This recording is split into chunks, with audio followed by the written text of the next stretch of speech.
मंडळी, औक्षण करणे ही प्राचीन भारतीय परंपरा आहे. अनेक शुभ प्रसंगी औक्षण केले जाते. तर औक्षण करताना ताटामध्ये कोणकोणते साहित्य आपण घ्यावे आणि त्याचा अर्थ काय होतो, चला जाणून घेऊया. नंबर 1, तेलाचा किंवा तुपाचा दिवा घेण्यामागे काय अर्थ आहे, तर दिवा म्हणजे साक्षात लक्ष्मी, दिवा म्हणजे प्रकाश. त्या व्यक्तीच्या आयुष्यातील अंधकार नष्ट होऊन धनप्राप्ती, समृद्धी त्यांच्या जीवनात अखंड नांदावी यासाठी दिव्याने ओवाळलं जातं. नंबर 2, हळद आणि कुंकू हे शक्तीचे प्रतीक आहेत.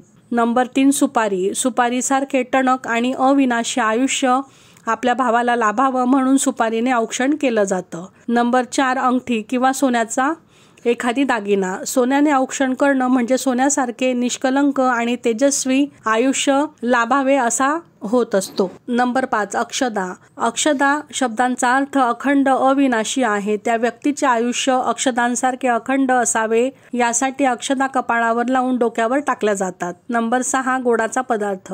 कोणत्याही शुभ प्रसंगी गोडाचा पदार्थ खायला देणं हे शुभ मानलं जातं. आणि नंबर 7 म्हणजे कापूस. कापूस हा कपाळाला लावला जातो. याचा अर्थ असा होतो की तो व्यक्ती कापसासारखा म्हातारा म्हणजेच अखंड आयुष्यमान त्याला लाभावं, निरोगी आरोग्य संपन्न आयुष्य त्याला मिळावं म्हणून कापसाने ओवाळलं जातं. तर मंडळी, अशा प्रकारे औक्षणाचं ताट आपण तयार करावं. श्री स्वामी समर्थ.